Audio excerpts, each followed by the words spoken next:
जीवन में हम कई लोगों से मिलते हैं, कई लोगों से वार्तालाप होती, कई लोग प्रसन्न प्रतीत होते हैं तो कई लोग चिंतित प्रतीत होते हैं।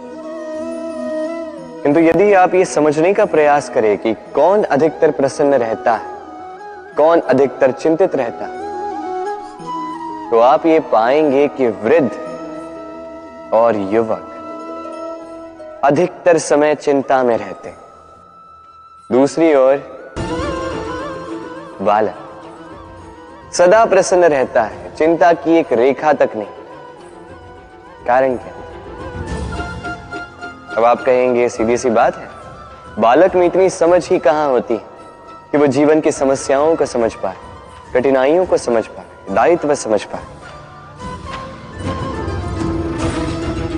बात ये है ही नहीं। वृद्ध के विषय में यदि हम बात करें तो वृद्ध अपने बीते हुए समय के विषय में सोच सोच के दुखी हो जाता है। युवक अपने भविष्य के विषय में सोच सोच के चिंता में रहता है आज। किंतु बालक केवल वर्तमान में जीता है और इसीलिए प्रसन्न रहता है। देखिए, बात बड़ी ही सरल है। आप भूतकाल को नहीं बदल सकते। अब यदि आपको अपने भविष्य को और उज्जवल बनाना है तो आज कर्म करने होंगे, आज परिश्रम करना होगा। तो भूल जाइए ना भूतकाल और भविष्य की चिंता को, वर्तमान का आनंद लीजिए, क्योंकि यही वर्तमान आपका भविष्य उज्जवल भी बना सकता है। यही वर्तमान आने वाले समय में आपका वो भूतकाल बन सकता है जिस पर आपको गर्व होगा। राधे राधे। मेरे दाऊ मुझसे कई बार कहते हैं, कान्हा तुम तो स्वयं नारायण हो, चुटकी बजाते ही यूं ही सब कुछ ठीक क्यों नहीं कर देते? अब दाऊ को क्या समझाऊं? चलिए आप स्वयं सोच के देखिए। सिंह वन का राजा कहलाता है, परंतु क्या सिंह के केवल इच्छा करने से कोई मृग स्वयं चल के सिंह के पास आएगा? क्या स्वयं सज्ज हो जाएगा उसका आहार बनने के लिए? नहीं, कदापि नहीं। किसी भी कार्य को कार्यान्वित करने के लिए आपको प्रयास करने होंगे, परिश्रम करना होगा, तब जाके वो संपन्न होगा। केवल इच्छा से कुछ नहीं होगा। इच्छा से बनते हैं स्वप्न, और उन्हें साकार करने के लिए भी आपको परिश्रम तो करने होंगे। मान लीजिए आपने इच्छा की खाने की, और किसी दानी ने आके आपके समक्ष भोजन रख भी दिया, तब भी उसे खाने का श्रम आप ही को करना होगा। यदि प्रेम की इच्छा भी करो तो निस्वार्थ निश्चल भाव से प्रेम करो। देखिए, आप स्वप्न में तो उड़ सकते हैं, किंतु आपको जीना तो धरातल पर ही पड़ेगा। और यदि धरातल पर आप आगे बढ़ना चाहते हैं तो धरती को पैरों से पीछे ढकेलना ही पड़ेगा। राधे राधे। कस्तूरी उसे धारण करने वाले मृग की नाभि में होती, किंतु वो मृग उस कस्तूरी की सुगंध को लेकर उसे पाने के लिए यहां वहां भटकता फिरता। वो मृग उस कस्तूरी को पा अवश्य सकता है यदि वो स्वयं के भीतर झांक के देखे। अब देखिए, सुर बांसुरी के भीतर ही होते हैं, बस आवश्यकता है तो उसे खोजने के प्रयास की, अविरत चेष्टा। ठीक इसी प्रकार होती है हमारी शक्ति जो हमारे भीतर छिपी। सोचिए, जब परमात्मा स्वयं हमारे भीतर है तो हम उन्हें बाहर क्यों ढूंढें? हम स्वयं के भीतर तब झांकते हैं जब दूसरों से सहायता की अपेक्षा ही समाप्त हो जाती है। तो जीवन में किसी की सहायता के लिए आस लगाए मत बैठिएगा, स्वयं अपना सहायक बने। रणभूमि में आपको अच्छा सारथी मिल सकता है, किंतु जीवन की इस यात्रा में आप ही को आपका सारथी बनना होगा। राधे राधे। राधा के साथ जब मैंने पुष्पों की होली खेली थी तो आनंद कुछ और ही था। पुष्प यानी फूल उन पर बरसाए जाते हैं जो विजयी होकर लौटते हैं, जिनके कदम शुभ होते हैं, जो पावन होते हैं। अब जो प्रेमी अपनी प्रेमी का हृदय जीत ले, उससे बड़ा बलि कौन? जो अपने आगमन से हमारे जीवन की धारा बदल डाले, उससे अधिक शुभ कौन? अब जो आकर हमारी मन की पीड़ाओं को निकाल कर उसमें प्रेम के रंग भर दे, तो उससे अधिक पावन कौन? तो हर वो व्यक्ति जो आपके लिए प्रिय है, जिनसे आप प्रेम करते हैं, फिर चाहे वो आपकी मां, बाबा, मित्र, भाई बहन, गुरु, उन पर पुष्प वर्षा ना केवल आपको हर्षाए बल्कि उनके मन को भी उल्लासित कर दे। क्योंकि रंग के साथ जब सुगंध मिल जाए तो आनंद 2 गुना नहीं 100 गुना हो जाता है। राधे राधे। इस फल को देख रहे हैं आप? सब जानते हैं कि इस फल से निकला बीज एक नए वृक्ष को जन्म देगा। जो नया वृक्ष इसी प्रकार के फलों को जन्म देगा। परंतु क्या कभी आपने ये सोचा है, फल और बीज का संबंध इतना गहरा है, किंतु वृक्ष की जड़ों और वृक्ष की शाखाओं में इतनी दूरी क्यों है? क्योंकि दूरी आवश्यक है। यदि आप किसी को अपने साथ सदा सदा के लिए रखना चाहते हैं तो उनसे दूरी समय समय पर आवश्यक है, क्योंकि ये दूरी ही है जिसके कारण आपको आपके साथी के महत्व के विषय में ज्ञात होता है। ये दूरी ही है जिससे आपको और प्रेरणा मिलती है कि उनसे फिर से मिले। इसलिए स्मरण रखिए, दूरियां कदापि बुरी नहीं होती।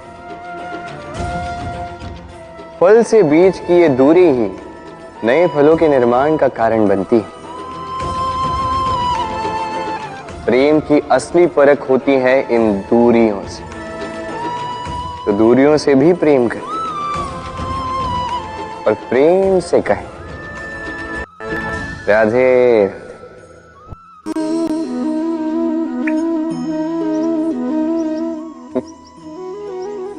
आकाश की वर्षा से गिरी बूंदें बड़ी ही शीतल, मीठी और पवित्र होती, किंतु सबका भाग्य भिन्न भिन्न होता है। अब देखिए, यदि कोई बूंद केले के पत्ते पे गिर जाए तो ओस बनकर ठहर जाती, प्रकृति की सुंदरता बढ़ाती, जीवों की प्यास बुझाती। यदि कोई बूंद सीप में गिर जाए तो मोती बन जाती, और यदि कोई बूंद सर्प के मुख में गिरे तो विष बन जाती। अब सबकी उत्पत्ति एक है, किंतु गुण भिन्न भिन्न है। क्यों?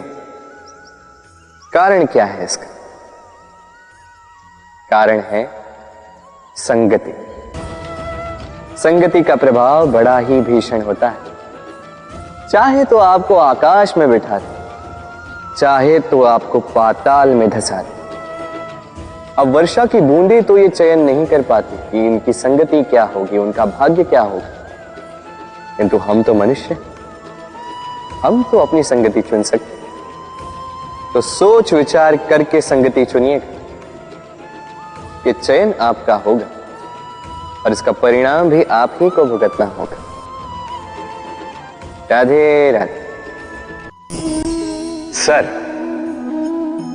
ये शब्द सुनते ही मन में एक आकार प्रकट हो जाता, एक विष से भरे फुंकारते हुए भयानक से जीव का।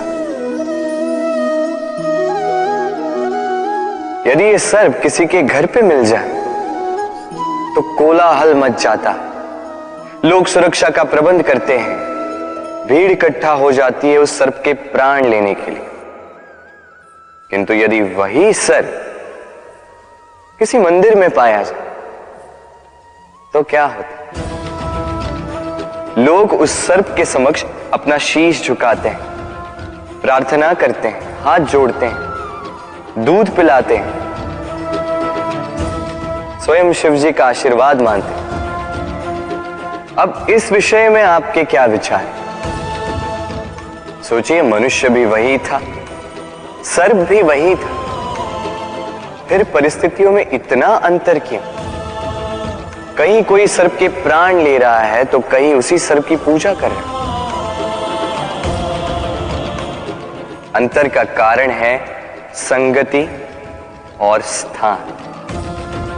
जब वो सर्प शिवजी की संगति में था, मंदिर के पवित्र वातावरण में था, तब वो हमारे लिए देवतुल्य हो गया, अन्यथा तो वो हमारे लिए शत्रु ही था, है ना? तो अपने जीवन में संगति और स्थान का चयन सोच समझ कर कीजिएगा, क्योंकि ये संसार आपके व्यक्तित्व का ज्ञान आपके संगति से ही करता है।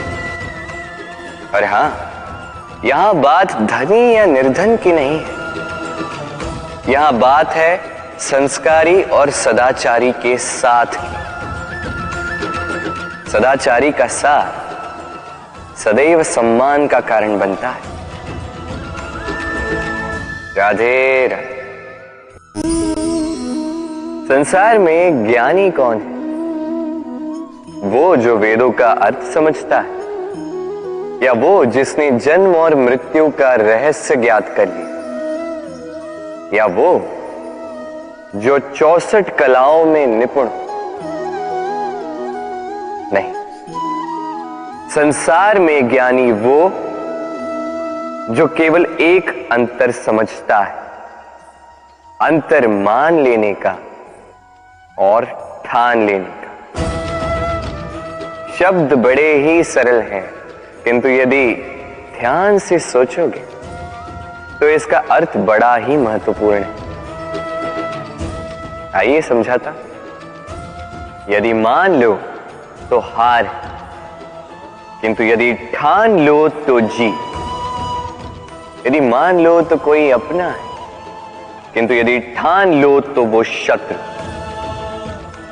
मान लो तो भगवान है, यदि ठान लो तो वो केवल एक पत्थर।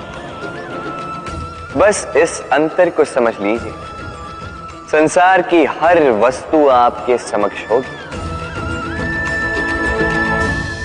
राधे राधे। दृष्टि प्रकृति द्वारा दी गई मनुष्य को सबसे बड़ी भेंट। वो दृष्टि जिसके कारण मनुष्य इस संसार को देख पाता है, अपने मार्ग को देख पाता है। किंतु संसार में दृष्टि पाकर भी सभी महान नहीं बन जाते, प्रसन्न नहीं हो पाते। प्रसन्न केवल वो होते हैं जिनका दृष्टिकोण शुभ होता है।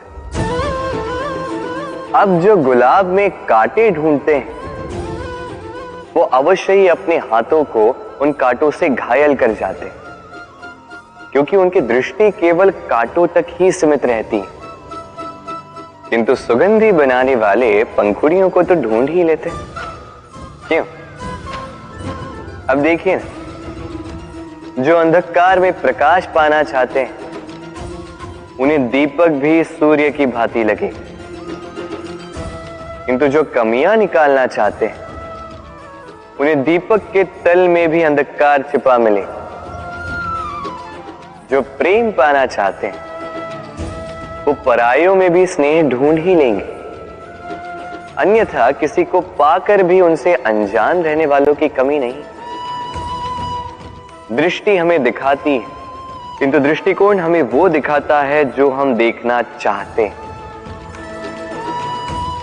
जो आपकी सोच होगी वही सच बनकर आपके समक्ष आए। इसलिए आपके विचार शुभ रखिए और प्रेम से कहिए, राधे राधे। मेरे सामने है गैया का दिया गया दूध जो 2 दिन तक टिकता है। यदि इस दूध को गर्म करके जमाया जाए तो बनता है दही जो 3-4 दिन तक टिकता है। यदि इस दही को मथोगे तो बनता है माखन जो सप्ताह तक चलता है। और यदि इस माखन को ताप दिया जाए तो बनता है घी जो वर्षों तक खराब नहीं होता। अर्थ समझे? ताप और मंथन।